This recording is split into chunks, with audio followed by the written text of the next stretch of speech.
If a PCB has to live in a rough environment, such as a cigar humidor or anything else where there is humidity and this kind of stuff, well, you coat the PCB.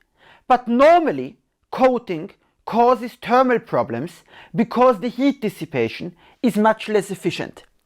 KeraFol is a company which I recently saw and found very interesting because their coating materials, on the one hand it's a classic coating, but on the other hand they are thermally conductive, so that if you put the heatsink or something on top, they even improve heat transfer.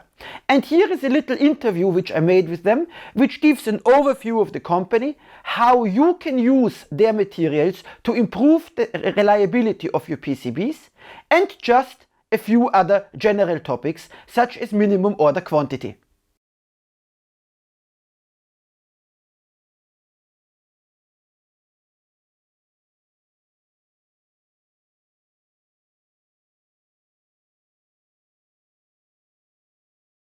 I'm here at the KeraFol booth with my friend Marcin, and they have just amazing technology here. Can we start out please with the thermal, with the coating material? The coating material. Okay, so maybe let's start for something which is the most innovative at the moment on the market. If you speak about the newest technologies which are available at the moment, you can see, for example, thermally conductive granulates. Yes. This is the technology that so far thermoplastics were used for overmolding of electronics, but they were having problems with heat dissipation because thermoplastics are not thermally conductive itself.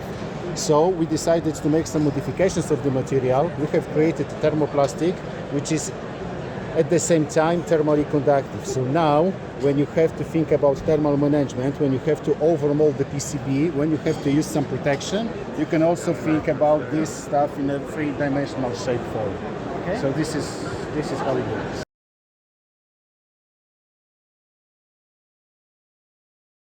May we see this, the overmolded Raspberry Pi? Can I have it in my hand for a minute? Yes, sure, it's here. You can take a look how this material looks like. For example, take a look how soft this material is. What's amazing is it feels very cold to the touch. So the thermal properties are amazing. It's obvious because it feels cold to the touch. And yes, it is somewhat soft. And this is very interesting characteristic because if you think about thermal management, to have a good thermal properties, you have to connect the surfaces of the component which is generating the heat with the heatsink. And to generate the contact, you need to push out the air. To push out the air, you need a material that you will put in between, and the material that will be at least a little bit of soft to compress, to fill the irregulations of the both surfaces. And this is why this thermoplastic is the soft one. And if you consider any other thermoplastics in the market, they are rather hard. This is why this is very interesting for the thermal management.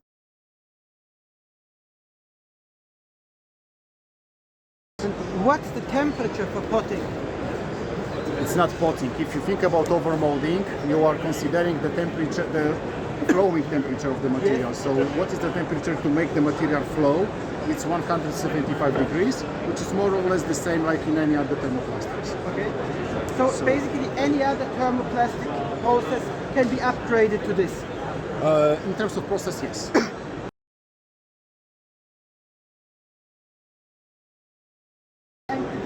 Colors, it's just coloring, or is it different properties as well? It's different properties of the materials. So starting from the left, the orange one has the lowest thermal conductivity, which is only in the range of it is in the range of 1.5 watts per meter Kelvin, but it has also the highest the electrical properties.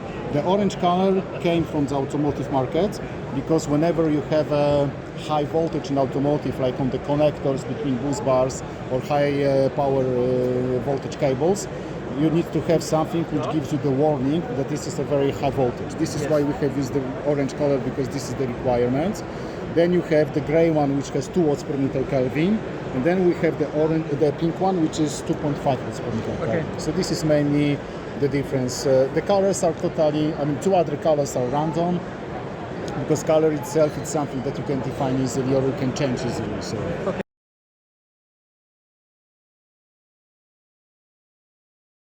And what's the minimum order quantity? How much if I want to use a small run? What's the minimum order quantity? 50 kilograms, 100 kilograms? No, 500 euros. 500 euros. Yes, so 500 euros. But that's not much. That's not much. In terms of MOQs, we are trying to be ahead of the customers. Okay. So this is why we are going to that.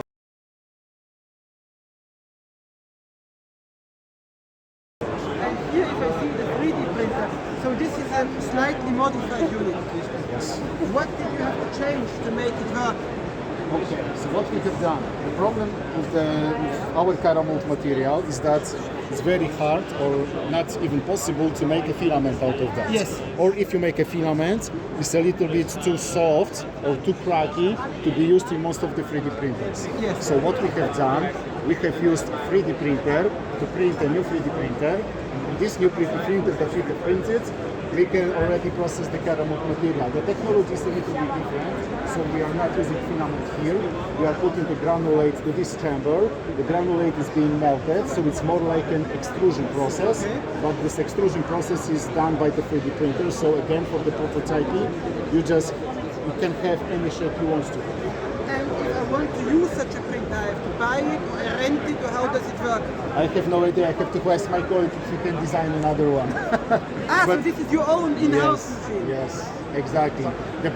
The reason why we made that. Yes. The problem, if you think about overmolding, if you think about injection molding, you always have to consider how to do the prototyping process. The prototyping process, usually everybody says, okay, we have to invest for the tool. So this is why you can use 3D printing technology. So to have a rapid prototype with a low-cost equipment, you can use the 3D printer to print out the material. This is one option, but we have also another option. And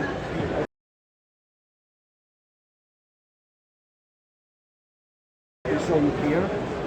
Here you can see a 3D printed tool. So instead of 3D printing the components in the 3D printer, we can 3D print the tool, which can be used in the standard injection or overmolding equipment. So you can produce anything you want already with the tool. So the prototyping is also much easier. If you compare the costs, to buy a tool for injection molding or overmolding, you need to invest 5,000–10,000 euros. Yes. If you want to 3D print the tool and to use it in the same technology, the tooling cost is in the range of 500 euros maybe. That's amazing. So we try to make it even more simple. Another question. Here I see these gap filler liquids. Yeah. What makes those unique? Gap filler liquids? I would say it depends on the application. It's not a unique material, it's a different technology. So if you think about thermal management, you can use gap pads, you can use thermal greases, you can use thermally conductive adhesives. You have different technologies, and depending on the application, you are choosing from one to another. Why gap filler liquids are here? Gap filler liquids are the solutions which are very good in terms of high quantities, because the price is lower than standard gap pads. In terms of high volumes, because it's much easier to automate this process, it's much cheaper in automatization. In terms of tolerances of the surfaces, it's much better to use this material when you cannot really control the gap between the components. So yeah.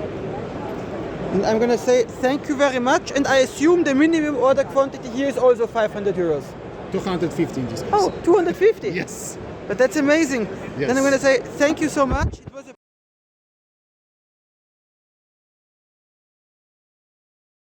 And with that, I wanted to once again thank you for your attention. I hope this presentation was interesting for you. And if you ever use KeraFol, maybe leave me a comment and let me know how your experience was. In the meantime, thank you so much and see you soon.